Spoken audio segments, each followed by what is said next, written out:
ইশরাককে শপথ না পড়ানোর রিট খারিজ, আদেশের বিরুদ্ধে আপিল বিভাগে যাওয়ার ঘোষণা।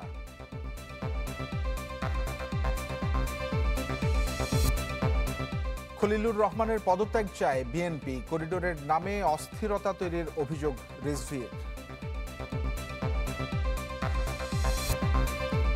4 জেলায় 76 জনকে পুশিন করল ভারত, এক মাসেও ঝিনাইদহের 2 যুবকের মরদেহ ফেরত দেয়নি বিএসএফ।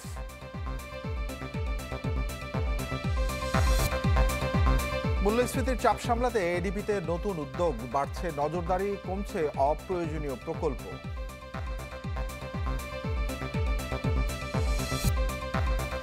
কিট সংকটে ল্যাবরেটরি ইনস্টিটিউটে মাসখানেক ধরে বন্ধ ডোপ টেস্ট, দুর্ভোগে সেবা প্রত্যাশীরা।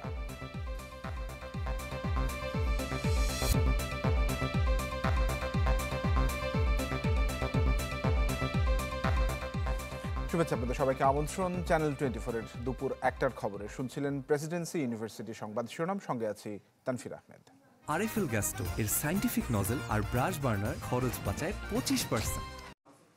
পুরো খবরে যাচ্ছি। বিএনপি নেতা ইশরাক হোসেনকে ঢাকা দক্ষিণের মেয়রের শপথ না পড়ানোর নির্দেশনা চেয়ে করা রিট খারিজ করেছেন হাইকোর্ট। বিচারপতি মোহাম্মদ আকরাম হোসেন চৌধুরী ও বিচারপতি দেবাশিস রায় চৌধুরীর বেঞ্চ এই আদেশ দেন। এর মধ্য দিয়ে ইশরাককে শপথ পড়ানোয় আর কোনো বাধা রইল না বলে দাবি তার আইনজীবীর। তবে রিট খারিজের বিরুদ্ধে আপিল করবেন বলে জানিয়েছেন রিটকারী আইনজীবী জহিরুল ইসলাম মুসা। মেয়র পদের প্রজ্ঞাপনের পরও শপথ পড়ানো হচ্ছে না বিএনপি নেতা ইশরাক হোসেনকে, এমন অভিযোগে উত্তপ্ত যখন রাজপথ, ঠিক সে সময় রিট করে বসেন এক আইনজীবী। এরপর দুদিনের ক্ষুরধার যুক্তি পাল্টা যুক্তির শেষে বৃহস্পতিবার আদেশের দিন ধার্য করেন হাইকোর্ট। আগের দিন রুল দেওয়ার কথা মৌখিকভাবে বললেও এদিন অবস্থান বদলান উচ্চ আদালত। শুরুতে জানিয়ে দেয়া হয় বুধবার কে বা কারা শুনানি শেষে বিচারপতিদের কটাক্ষ করেছেন। অবশ্য এ নিয়ে ক্ষমা চান বার সভাপতি। এরপর হাইকোর্ট সাফ জানিয়ে দেন রিটকারীর এখতিয়ার ছিল না এই রিট দায়েরের। সেই সাথে ঠিক হয়নি নির্বাচনী অ্যাপিলেট ট্রাইব্যুনালে না গিয়ে হাইকোর্টে আসা, আর তাই খারিজ করা হলো রিটটি। ইশরাকের আইনজীবীরা বলছেন সোমবারের মধ্যে শপথ না পড়ালে আদালত অবমাননা হবে। আগামী 26 তারিখের মধ্যে শপথ দিতে হবে। শপথ যদি না দেওয়া হয় সেটা আদালত অবমাননা হবে। যারা সংশ্লিষ্ট, যাদের নলেজ আছে, মন্ত্রণালয় সম্পর্কিত সবাই আদালত অবমাননা হবে। ইশরাক হোসেনকে মেয়র হিসাবে শপথ নেওয়ার জন্য আর কোনো বাধা থাকলো না। যিনি হয়তো বা কোনো রাজনৈতিক মোটিভ নিয়ে এই বিষয়টাকে ঘোরাচ্ছিলেন, তিনিও এখন অন্তত আজকের এই রিজেকশনের পরে আইনের প্রতি শ্রদ্ধাশীল থেকে নির্দিষ্ট ডেটের মধ্যে শপথ গ্রহণের ব্যবস্থা করবেন। তবে রিটকারী আইনজীবী জানান আদেশের বিপক্ষে আপিল বিভাগে যাবেন তারা। এর আগে শপথ পড়ানো ঠিক হবে না। আমরা উচ্চতর আদালতে যাব, মহামান্য আপিল বিভাগে আমরা আপিল ফাইল করব এবং আপিল ফাইল করা অবস্থায় যেহেতু এই বিষয়টি সাবজুডিস ম্যাটার থাকবে, এখানে স্থানীয় সরকার মন্ত্রণালয়ের শপথ পড়ানোর আইনগত কোনো সুযোগ থাকলো না। মেয়রের শপথ নিয়ে আইন মন্ত্রণালয়ের মতামত চেয়েছে স্থানীয় সরকার মন্ত্রণালয়। তবে আইন উপদেষ্টা দক্ষিণ আফ্রিকায় থাকায় এখনো সেটা দেননি তারা। মাসুদুর রহমান, চ্যানেল 24, ঢাকা। জাতীয় নিরাপত্তা উপদেষ্টা খলিলুর রহমানের পদত্যাগের দাবি করেছেন বিএনপির সিনিয়র যুগ্ম মহাসচিব রুহুল কবির রিজভী। রাজধানীর নয়াপল্টনে সংবাদ সম্মেলনে তিনি অভিযোগ করেন মানবিক করিডোরের নামে বাংলাদেশকে অস্থিতিশীল করবার চেষ্টা চলছে। এ নিয়ে এক একজনের এক এক মন্তব্য প্রমাণ করে সরকার পথ হারিয়ে ফেলেছে। রিজভির দাবি, অন্তর্বর্তী সরকারের নিরপেক্ষতা নিয়ে জনমনে প্রশ্ন তৈরি হয়েছে। ক্ষমতাসীনদের কেউ কেউ পায়ে পাড়া দিয়ে বিএনপির সাথে ঝগড়া লাগাতে চায় বলেও দাবি করেন তিনি।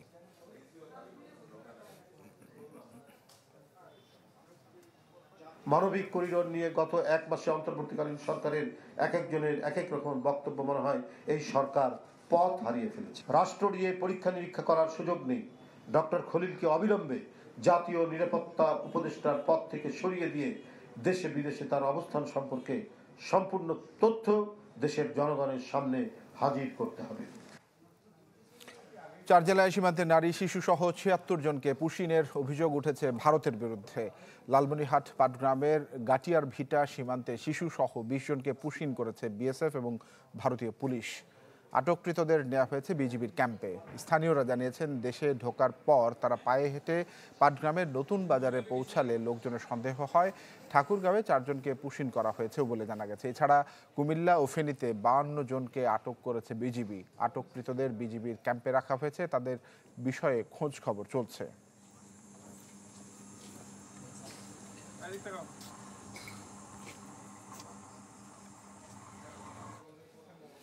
এদিকে মাস পেরুলেও বিএসএফ এর গুলিতে নিহত বাংলাদেশি ২ যুবকের মরদেহ ফেরত পায়নি তাদের পরিবার।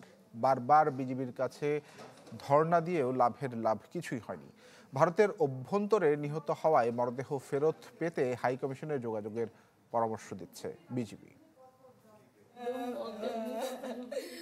মায়ের বুক ফাটা আর্তনাদ একমাত্র ছেলের মরদেহ ফেরত পাওয়ার।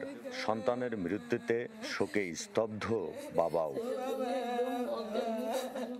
গত ২৭ এপ্রিল বিএসএফের গুলিতে নিহত হন ঝিনাইদহের মহেশপুর উপজেলার সীমান্তবর্তী গোপালপুর গ্রামের অবায়দুর রহমান।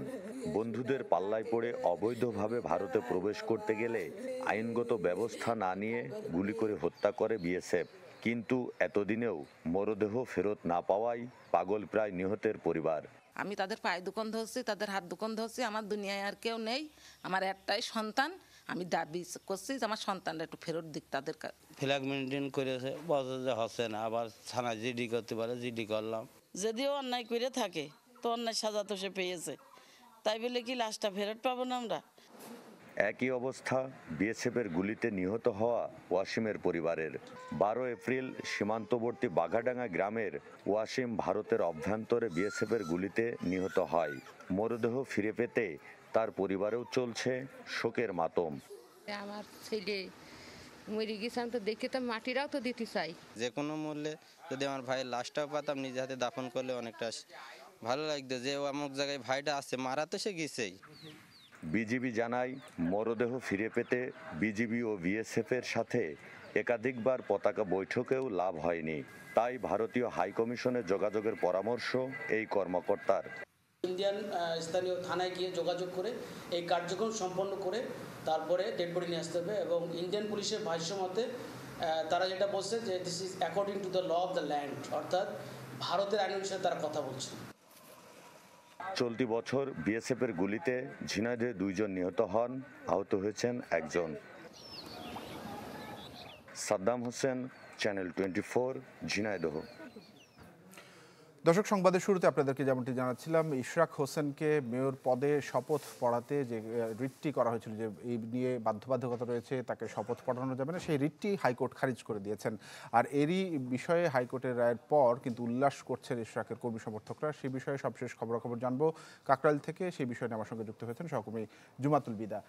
বিদা, এর আগেও আপনার সঙ্গে আমার কথা হচ্ছিল, তাদের নেতাকর্মীরা বলছিলেন বিভিন্ন কথাবার্তা যে সোমবারের মধ্যে পড়াতে হবে, এদিকে কিছু আইনি জটিলতাও রয়েছে। সব মিলিয়ে এখন তাদের ভাষ্য কি?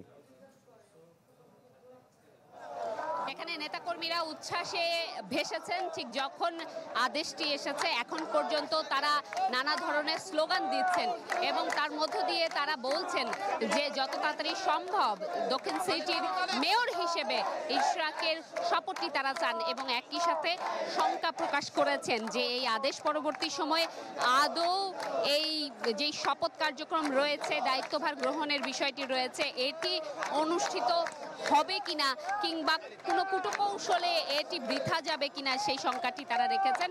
এবং এখন পর্যন্ত কাকরাইল মৎস্য ভবনে যে সকাল থেকে তাদের অবস্থান কর্মসূচি এবং বিক্ষোভ সমাবেশ চলছিল, এটি এখনো চলছে এবং তারা নানা ধরনের স্লোগান দিচ্ছেন এবং সেই স্লোগানের মধ্য দিয়ে তারা অন্তর্বর্তী সরকারের যেই ছাত্র উপদেষ্টা রয়েছে অর্থাৎ আসিফ মাহমুদ সজীব ভুইয়া, তার পদত্যাগটুকু দাবি করছেন এবং তারা এই দাবির পেছনের কারণ হিসেবে যেটি বলছেন সেটি হচ্ছে অন্তর্বর্তী সরকারের যেই নিরপেক্ষ অবস্থান সেটিকে প্রশ্নবিদ্ধ করছে ছাত্র নেতাদের উপস্থিতি।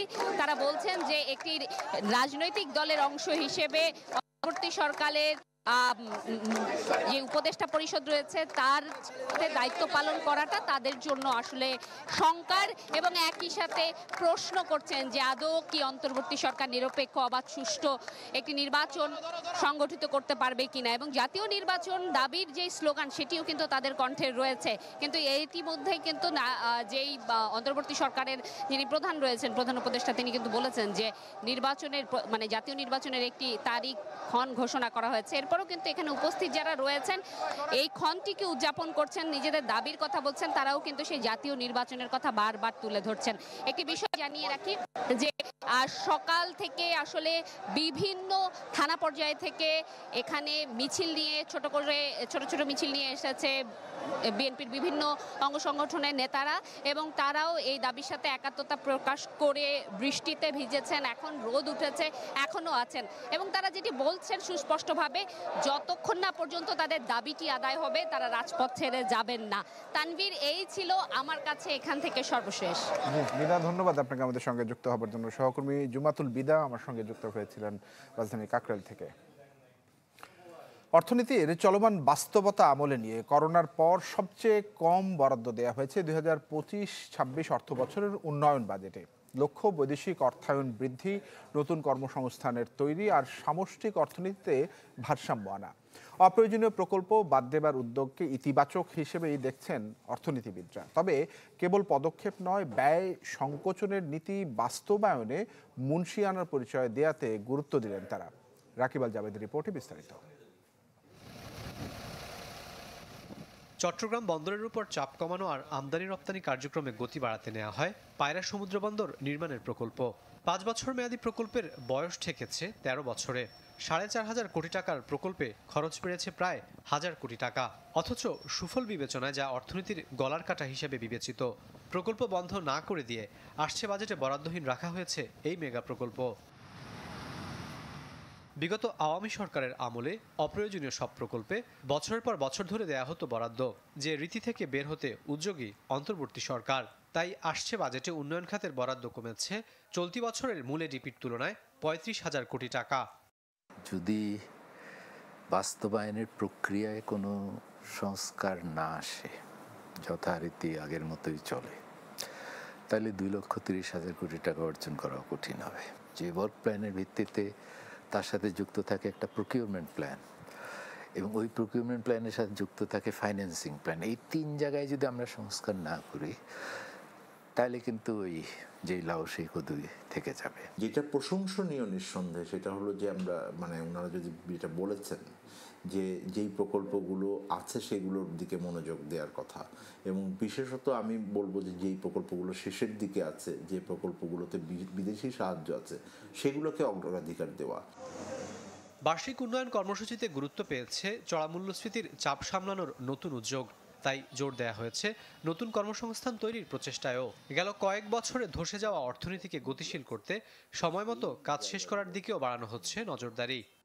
নতুন প্রকল্পগুলো কেমন হবে এইটার বিবেচনা কিন্তু অনেকাংশেই রাজনৈতিক দলগুলোর আসলে নেওয়া উচিত। কর্মসংস্থানের জন্য যে বড় কর্মসূচি হলো employment generation for the poor, বরাদ্দ বাড়ানো, আওতা বাড়ানো, ব্যবস্থাপনাকে উন্নত করা, সেই দিকে সরকার কিছু করতে পারে।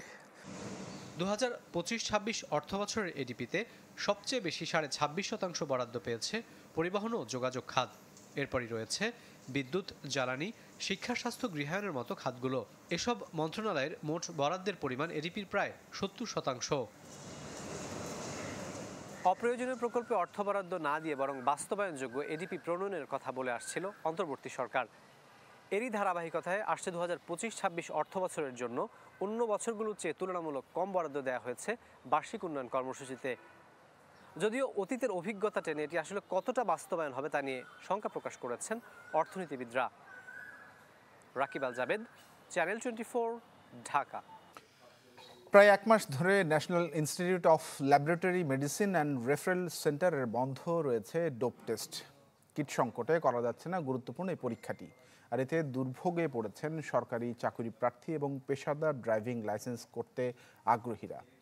জিনিয়া কবির সূচনায় নিয়ে রিপোর্ট করেছেন, ক্যামেরায় ছিলেন হুমায়ুন কবির। আগারগাঁওয়ে জাতীয় ল্যাবরেটরি ইনস্টিটিউটে ঢুকতেই চোখে পড়ে একটি নোটিশ, যেখানে লেখা পরবর্তী নির্দেশ না দেয়া পর্যন্ত বন্ধ ডোপ টেস্ট। এই টেস্টটি প্রয়োজন হয় কোনো ব্যক্তির শরীরে মাদকের উপস্থিতি আছে কিনা তা শনাক্ত করতে। ডোপ টেস্টের রিপোর্ট ছাড়া সরকারি চাকরিতে প্রবেশ এবং পেশাদার ড্রাইভিং লাইসেন্স করা যায় না। এই যে ডোপ টেস্ট, এটি কিন্তু এই সেন্টারে প্রতিদিন প্রায় 400 জনের ডোপ টেস্ট হতো এবং এখন রিয়েজেন্টের স্বল্পতার কারণে এবং রিয়েজেন্ট না থাকায় এটি বন্ধ রয়েছে। ড্রাইভিং লাইসেন্স প্রয়োজন রাজধানীর বাড্ডার বাসিন্দা মোহাম্মদ রফিকের, কিন্তু জাতীয় ল্যাবরেটরি ইনস্টিটিউটে এসে দেখেন ডোপ টেস্ট বন্ধ। পড়েন অনিশ্চয়তায়। গরিব মানুষ, আমি তো বড় লোক মানুষ না, এখন লাইসেন্স ছাড়া তো আমি গাড়ি চালাতে পারতেছি না। আমি এখন আমার বাচ্চা কাচ্চাও আছে, সংসারও আছে। তার মতো আরও কয়েকজনও বললেন একই দুর্ভোগের কথা। বিআরটি থেকে আমাদের এখানকার ঠিকানায় দিয়ে পাঠানো হচ্ছে, কিন্তু আমরা হয়রানি হচ্ছে, আসি চলে যাই, এভাবে কয়েকবার আসা হচ্ছে। আমি অনেক দূর থেকে আসছি, এখানে আমার অর্থ ব্যয় হয়েছে, সময় ব্যয় হয়েছে। তারপর আমার এই যে আমি একটা চাকরি করি, আমাকে অন্যদিন মালিক সময় নাও দিতে পারে। 2019 সালে সরকারি চাকরিতে প্রবেশ এবং পেশাদার ড্রাইভিং লাইসেন্স করা ও নবায়নে ডোপ টেস্ট বাধ্যতামূলক করে সরকার। পরীক্ষাটি রাজধানীর 6টি সরকারি এবং জেলা সদর হাসপাতালে করার সুযোগ ছিল, তবে সবচেয়ে বেশি টেস্ট হয়েছে national institute of laboratory medicine and referral centre NILMRC-তে। এখানে প্রতিদিন প্রায় 400 টেস্ট করা হতো, কিন্তু 1 মাস ধরে কিট জটিলতায় আটকে আছে ডোপ টেস্ট। জাস্ট আমাদের রিএজেন্ট ফুরিয়ে গেছে, শেষ হয়ে গেছে, এখন আমরা ক্রয় প্রক্রিয়ায় আছি। গভর্নমেন্ট প্রকিউরমেন্ট আসলে একদম সাথে সাথে তো হয় না, বেশ কিছু ধাপ পেরিয়ে এই জিনিসগুলো আমাদেরকে সাপ্লাই নিতে হয়।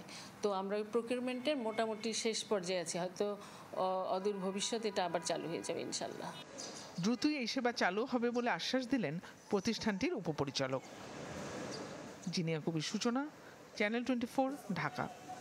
আগামী ডিসেম্বরের মধ্যে জাতীয় নির্বাচন হওয়া উচিত বলে মনে করেন সেনাপ্রধান জেনারেল ওয়াকারুজ্জামান। ঢাকা সেনানিবাসের সেনা প্রাঙ্গণে অফিসার্স অ্যাড্রেসে তিনি জানান, ভোট নিয়ে তার অবস্থান আগের মতোই। অবশ্য এ নিয়ে কোনো মন্তব্য করেননি ISPR। বিভিন্ন সংবাদ মাধ্যম জানিয়েছে, মানবিক করিডোরের মতো স্পর্শকাতর ঝুঁকিপূর্ণ সিদ্ধান্ত নির্বাচিত সরকার থেকেই আসতে হবে। বলেন, 5 আগস্টের পর থেকে দেশের সার্বিক পরিস্থিতি স্থিতিশীল রাখতে অক্লান্ত পরিশ্রম করে যাচ্ছে সেনাবাহিনী। সেনানিবাস ও জাতিসংঘ মিশনে মোতায়েন সেনা অফিসাররা অনুষ্ঠানে যুক্ত হন। প্রথম অংশে সেনাপ্রধান তাদের উদ্দেশ্যে বক্তব্য রাখেন এবং পরে প্রশ্নের উত্তর দেন।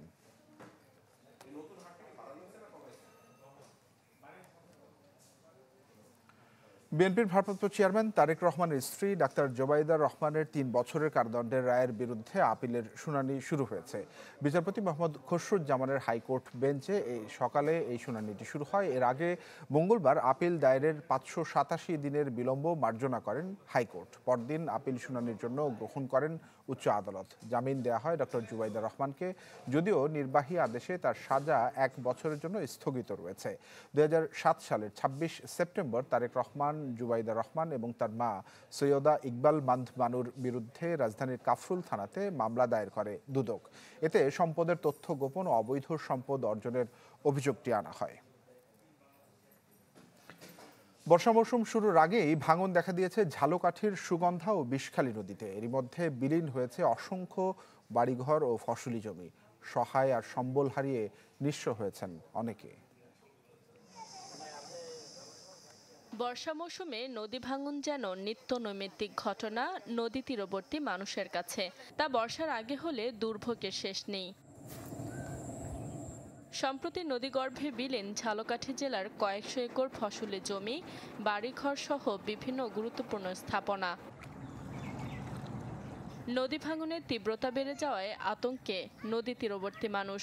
কেউ কেউ এরই মাঝে সর্বস্ব হারিয়ে ঠাঁই নিয়েছেন অন্যের বাড়িতে।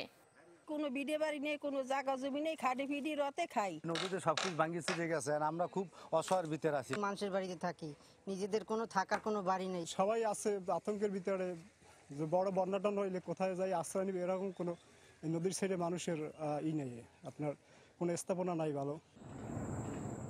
যদিও ভাঙন রোধে প্রয়োজনীয় পদক্ষেপের কথা জানায় পানি উন্নয়ন বোর্ড। রাজাপুর এবং কাঠালি উপজেলায় বিভিন্ন স্থানে আমরা নদী সংরক্ষণ কাজ করছি অন্যান্য রাজস্ব খাতের আওতায় আর কি। আরও যে সকল ভাঙনকবলিত স্থান রয়েছে সে সকল স্থানে সমীক্ষা সম্পাদন হয়েছে। সেই সমীক্ষার রিপোর্টের প্রেক্ষিতে আমরা দ্রুত প্রকল্প প্রণয়ন করে অনুমোদনের প্রেক্ষিতে আমরা কাজ বাস্তবায়ন করব। ঝালকাঠির সুগন্ধা বিষখালী নদীর ভাঙন দীর্ঘদিনের, তাই ভাঙন রোধে স্থায়ী ব্যবস্থার দাবি নদী পাড়ের মানুষের। Desk report, channel 24। দেশের বাইরের খবর জানাবো। যুক্তরাষ্ট্রের ওয়াশিংটনে বন্দুকধারীর গুলিতে ইসরায়েলি দূতাবাসের 2 কর্মকর্তা নিহত হয়েছেন। ওয়াশিংটন ডিসির ক্যাপিটাল একটি জাদুঘরের সামনে এই ঘটনাটি ঘটে।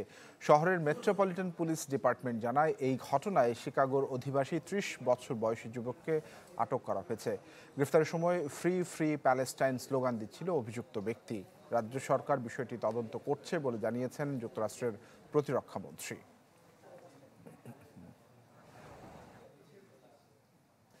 দর্শক, এই ছিল এখনকার মতো। সঙ্গে থাকে আপনাদের সবাইকে অনেক ধন্যবাদ।